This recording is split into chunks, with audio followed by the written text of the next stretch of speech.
Hey guys, how's it going? This is Mike from M&R Automotive. Today we're installing a 30-inch light bar on a 2023 GMC Canyon AT4. Okay, so let's pop the hood and see what we got. First things first, we're going to go ahead and take out these two screws on top to loosen the grille from the engine bay compartment. And then you're going to peel this back just to loosen it up. Okay, excellent. Next, the thing we're going to do is go into the fender well. Go ahead and take out 1, 2, 3, 4, and then there's a couple more 1, 2, 3, 4 inside, and we'll be able to remove the cover and get to all the bolts for the bumper itself. Next thing I want to do is prop open the fender flares. And the only thing we're going to do is just grab them and pry them open. They're just held on clips.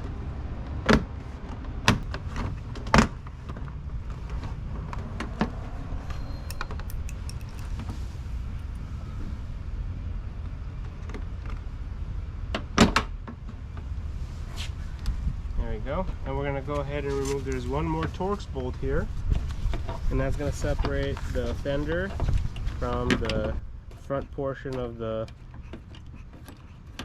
grill.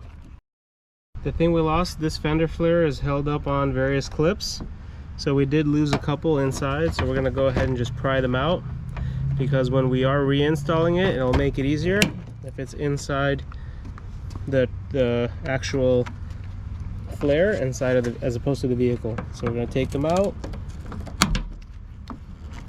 and then we're going to reinsert them into those grooves, and there's 3 that ended up unclipping pretty good. Now we're going to go ahead and reach in from inside the fender well with a 7mm socket. There's 3 bolts that we're going to loosen up, and that's going to pull the mounting plate down, so that way we can unclip and separate the body panels. I'm going to go ahead and remove it, and then I'm going to show you guys what I'm talking about, so that way you guys can see which 3 they are. But mainly what we're going to do, we're going to go in through here with a 7mm socket, and we're going to loosen up these 3 bolts here. Now that we got this bolt loose, we're going to go ahead and pry this. So now we got this loose, and let's go on the other side and get it loose on the other end as well. Now we're going to go ahead and pry the fender flares out.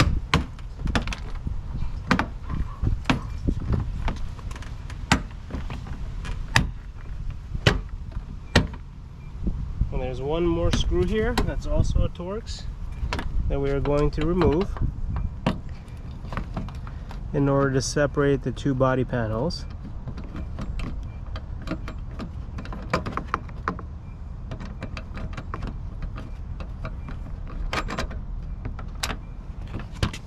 So same thing here, there's a plate here, and then there's going to be 3 bolts, and we have to loosen them in order to be able to separate and unclip this part of the bumper.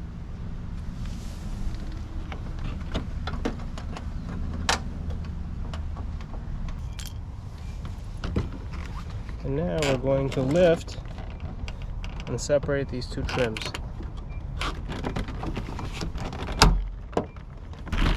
See, if you pull on a little bit, it'll start unclipping everything around the headlights. Now that we have the side piece taken off, I want to show you what 3 bolts we loosened in order to get that piece from under the clips. We have 1 bolt here, 1 bolt here, 1 bolt here. These are 7mm bolts, and you get in through the fender well. So you don't have to remove them completely, you just loosen them a little bit so that way it pulls out, and then you can unclip the sides. Now that we got everything on top and the sides unclipped, let's go ahead and remove some of the bolts on the bottom, so that way we can loosen it up before we take off the front end. The next thing we're going to do is remove the skid plate from the vehicle, and it's a couple of bolts, 1, 2, 3, and then also on the back there's 2 more as well. So I'm going to get the front ones off first. This is a number 13 socket.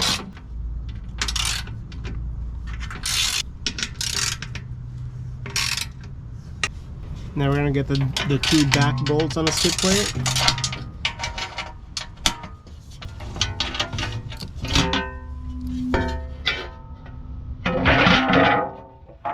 So now we're going to go ahead and remove all the Torx screws that are holding the bottom of the bumper to the vehicle as well. I'm seeing 1, 2, 3, 4, 5, and 6. So now there's 3 bolts that we have to remove. This is a 9/32 socket, and we're gonna go ahead and remove these 3 on both sides. This is the passenger one, and then after this I'm gonna do the driver's as well. I removed these 3 bolts using a 9/32 socket, and equivalent to it is a 7mm.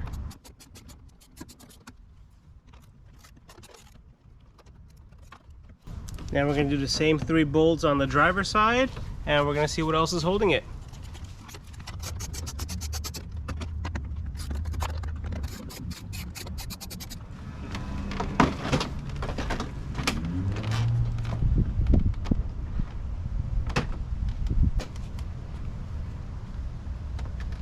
So I see there's 2 more clips that are holding it here.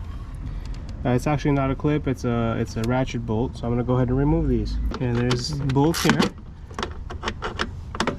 I'm going to go ahead and loosen them up.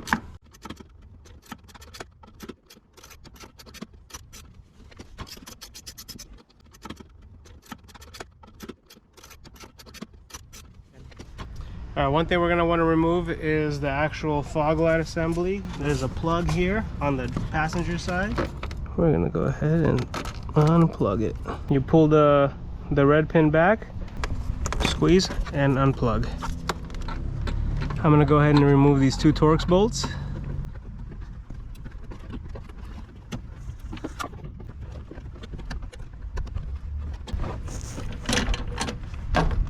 And we're going to do the same thing on the passenger side.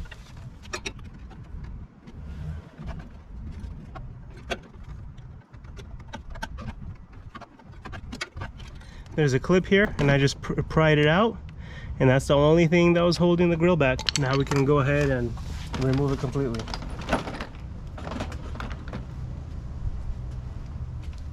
Now that we removed the bumper from the vehicle, we're going to go ahead and install the mounts for the 30-inch setup. Notice that there's a slotted system on the mount, and you can install either 1 or 2 light bars. We're going to remove factory push pins on the side of the radiator shroud. There's 2 lower, there's a total of 3. We're only going to remove the bottom 2. We're going to slide our bracket in between. Okay, so in order to take out the push pins, we're going to pry the top piece, and then just take it out. So that's 1. There is a driver and a passenger mount. Reference the instruction manual for the correct side of the vehicle. Right now we're installing the driver's side. What we're going to do, here are the 2 holes for the push pin. We're going to go ahead and wedge our bracket in between the rubber piece and the plastic shroud. We're going to wiggle it in order to align the holes. And we're going to go ahead and reinsert the same push pins in the vehicle. So press it in, and it's very solid, it won't move. Now we can do the same thing on the passenger side. We're going to take out the 2 bottom push pins, the bottom and the middle one. We're going to leave the top one intact. That's 1. That's 2. We're going to slide our bracket, align it with the holes, and reinstall the 2 push pins. That's 1.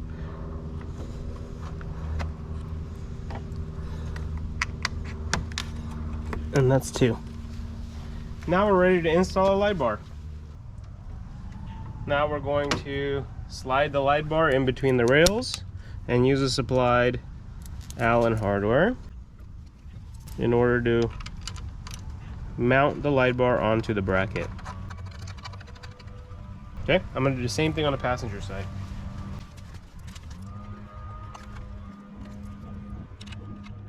Okay, the next step would be to find good alignment for the light bar. So what we're going to do, we're going to put the wiring through, and we're going to go ahead and attach the grill, so that way we can move the light bar on the rail in order to find the location that we want.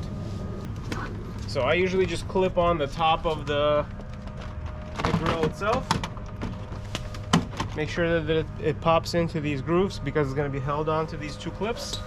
And then we look at the location, and I can see that personal preference, I want to put it on the bottom rail. So now that we're comfortable with this position of the light bar, we're going to go ahead and tighten the bolts on the sides and get ready for wiring. Now that we have the M&R light bars mounted, let's talk about the wiring. If you purchased a single function light bar, the wire that comes out of the light bar is going to come with 2 wires on it. One is for the ground, one is for the power. If you use the dual function light bar, you're actually going to get a wiring with 3 wires. You're going to have a positive for the white light, a ground, and a positive for the Amber DRL function. We're going to go ahead and use a universal control panel for it. It does use 8 different circuits. This is going to allow us to wire the light bars in the engine bay and have a wireless remote panel inside the vehicle without having to go through the firewall. So let me show you what this is. The link to this module is going to be in the description of the video, and the product is made by Join4 World.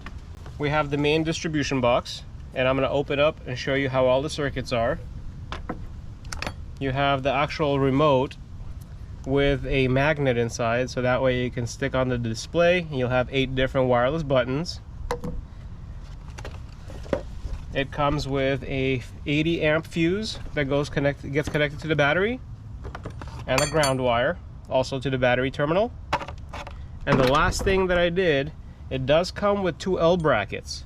The thing that I did for the Canyon, for the 2023 GMC Canyon, I made a 90-degree bend between the first hole and the second hole right in the center, so that way it gets mounted on top of the fuse box. And we're going to reuse the hardware on the vehicle. So by using these bolts, it's going to rest on top of this fuse box in position.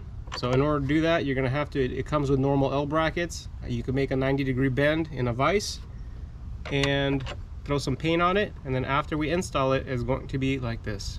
This module is not designed specifically for the Canyon, so I had to modify this to make it work with this vehicle. There's other ways to mount the module. I just thought this would be a very sturdy idea by using these 2 bolts. Okay, so let's go ahead and take the module apart. I'll show you the circuits. So now I'm going to go ahead and open this up, show you where all the connections are. It is a Phillips bolts that you have to remove. I'm going to go ahead and throw them in the box, and we're going to go ahead and reinstall them at the end of the installation. So here is the actual control board. If you can see here, this is going to be the positive terminal with the fuse. That's the ground. Here's all the fuses and the different amp draws that they are capable for. If unsure, you could actually check the instruction manual. It tells you 30 amp, 20 amp, 10 amp, and 5 amp, which fuse to use. And these are the positive and negatives that you're going to be using to connect the actual light fixtures or any other accessory that you're looking for. Notice how it's really good quality. Everything's epoxied, so everything's inside, everything's waterproof. And let's go ahead and mount it. So the first thing I'm going to do is loosen these, and I am going to fit the positive and the negative terminal wire and squeeze this wire through here. I'm going to put it under the terminal, and I'm going to go ahead and tighten it. And we're going to do the same thing with the ground. We're going to squeeze it under. Notice that's the only opening that you're going to get after you mount it on the vehicle, so all the wiring is going to go through it. And now the first thing I like to do, for a safety reason, when connecting it to the vehicle, there is a fuse box here. I'm going to take the cover off, the clear cover, and I'm going to actually disengage it by pressing on this button. So if this is in line, that means there's current going through it. So when I'm connecting it to the battery, I want to press the button and disrupt the current, so now there's no electricity going to the box as I'm wiring it up. After we're done, we're just going to come in here and reconnect it to put power into the line. So like this, and I'm going to go ahead and mount it to the battery. Okay, so let's connect the positive and negative terminals on the battery. We're going to go ahead and remove this protective cover. We'll replace it after we're done. So we're going to start with the positive first. I'm going to go ahead and loosen this bolt.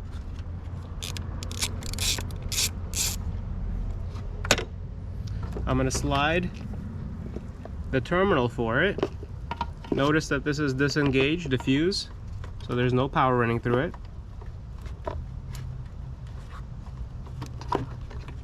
And I'm going to tighten it back up. Okay, so now the positive is ready. We're gonna put the boot back on, and we can actually reinstall the protective sheathing.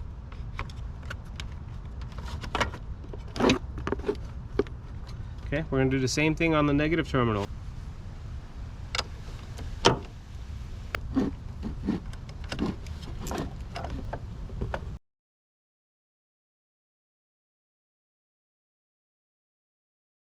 Let's go ahead and pair the remote to the frequency to the circuits, so that way I can start utilizing the module.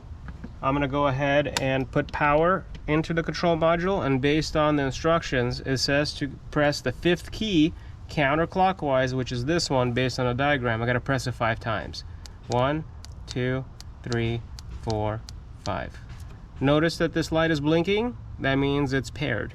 So now we can use different buttons, and you notice if I press button number 1, it's turning it on and off based on the circuit that I'm using. So now we have the remote paired. So now I'm going to actually use the L brackets in order to mount the module into the location that I want.